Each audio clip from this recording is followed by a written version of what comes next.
Steve Smith தலைமையிலான Australia அணி நேற்று நடந்த போட்டியில் லாஸ் ஆகி இந்த சாம்பியன்ஸ் ட்ராஃபியை விட்டு எலிமினேட் ஆகிட்டாங்க. பட் இன்றைக்கி ஒரு ஷாக்கிங்கான அனௌன்ஸ்மெண்ட் என்ன அப்படின்னா, ஸ்டீவ் ஸ்மித் அவரோட ரிட்டையர்மெண்ட் ஓடிஐ கிரிக்கெட்டில் இருந்து அனௌன்ஸ் பண்ணியிருக்கிறாரு. எஸ், ஸோ இன்டர்நேஷ்னல் கிரிக்கெட்டில் ஓடிஐயில் இனிமேல் ஸ்டீவ் ஸ்மித் விளையாட மாட்டார் அப்படிங்கிறத இந்த அனௌன்ஸ்மெண்ட் மூலயமா சொல்லியிருக்காரு ஸ்டீவ் ஸ்மித். எஸ், கண்டிப்பாக ரொம்பவே ஒரு ஷாக்கிங்கான ஒரு நியூஸ் தான் எல்லா கிரிக்கெட் ஃபேன்ஸுக்குமே. பிகாஸ் ஸ்டீவ் ஸ்மித் ஒரு பயங்கரமான பிளேயர், ஒரு சூப்பரான பிளேயர். என்ன மாதிரி ஃபீட்டை யூஸ் பண்ணி பயங்கரமாக பவுலர்ஸே கன்ஃபியூஸ் பண்ணுவார். ஸோ அந்த மாதிரி ஒரு பிளேயர் பார்த்திங்கன்னா ஒரு ஒன் டே கிரிக்கெட்லேருந்து ரிட்டையர்மெண்ட் அனௌன்ஸ் பண்ணியிருக்கிறாரு. இன்டர்நேஷ்னலில் இனிமேல் ஒன் டேயில் அந்த எல்லோ ஜெர்சியில் இவரை நம்ம பார்க்க போகிறது கிடையாது இதுக்கப்புறம் ஸ்டீவ் ஸ்மித்தை அப்படிங்கிறது ஒரு வருத்தத்திற்குரிய விஷயம் அப்படின்னு சொல்லலாம்.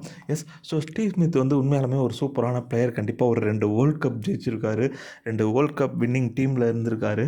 அண்ட் அவரும் ஒரு நல்ல ஆவரேஜ் வச்சுருக்காரு ஓடிஐ கிரிக்கெட்டில். கடந்த சில நாள் கொஞ்சம் தடுமாற்றம் இருந்தாலும் நேற்றுலாம் சூப்பராக ஆடினார் ஸ்டீவ் ஸ்மித்.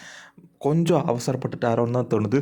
பிகாஸ் இந்த ஒரு டீமை வச்சு, இந்த ஆஸ்திரேலியன் டீமை வச்சு, இந்த ஒரு பவுலிங் லைனப்பை வச்சு, இந்த ஒரு இடத்துக்கு இந்த டீமை கொண்டுட்டு வந்ததே ஒரு பெரிய விஷயம். கண்டிப்பாக credits to his captaincy. But இவர் எதனால் இந்த டெசிஷன் எடுத்தார் அப்படிங்கிறது தெரியல. பட் ஸ்டில் நிறைய கிரிட்டிசிசம்ஸ் அதனால தான் எடுத்தார் அப்படிங்கிறது போல் சொல்கிறாங்க. பட் நாட் ஷுர் அதுக்கான அஃபிஷியலாக அவர் ஏன் அனௌன்ஸ் பண்ணன்றதை தெளிவாக இதுவரையும் சொல்லலை. பட் ஒன் டே கிரிக்கெட்லேருந்து அவர் ரிட்டையர் ஆகுறாரு அப்படிங்கிறத மட்டும் சொல்லியிருக்காரு. பட் என்னை பொறுத்தவரையும் ஒரு அவசரப்பட்டு இந்த முடிவை எடுத்துட்டாரோன்னு தான் தோணுது. T20 கிரிக்கெட்டில் ரிட்டைர்மெண்ட் அனௌன்ஸ் பண்ணியிருக்கலாம். பட் ஒன் டேயில் இவருக்கு இன்னும் கேம் இருக்குது என்னை பொறுத்தவரையிலும். எஸ், கண்டிப்பாகவே இவருக்கு இன்னும் ஒன் டேயில் கேம் இருக்குது. நேற்று கூட எப்படி ஆடினார்னு பார்த்தோம். ஸோ கண்டிஷனை அசெப்ட் பண்ணி சூப்பராக விளையாண்டார்.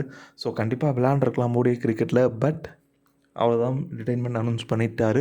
ஸோ இதுக்கப்புறம் Steve Smith only in red ball cricket. T20யில் அவளுக்கு அவ்வளோ பெருசாக சான்சஸ் கிடைக்க போகிறதில்ல. ஸோ இவரை இனிமேல் ரெட் பாலில் தான் பார்க்க போகிறோம். இனிமேல் இந்த எல்லோ ஜெர்சி போட்டுட்டு ஆஸ்திரேலியன் டீமுக்காக ஓடிஐயில் விளையாட போகிறது இல்லை ஸ்டீவ் ஸ்மித். ஓகே, எனிவே என்ன இருந்தாலும் ஸ்டீவ் ஸ்மித் ஓடிஐ கிரிக்கெட்லேயும் ஒரு கோட் அப்படிங்கிறத சொல்லலாம். ஸோ ஃபேப் 4ன்னு சொல்லுவோம், அதில் ஒரு பிளேயரான ஸ்டீவ் ஸ்மித். ஸோ பார்ப்போம், இதுக்கப்புறம் ரெட் பாலில் மட்டும்தான் கண்டினியூ பண்ணுவார்.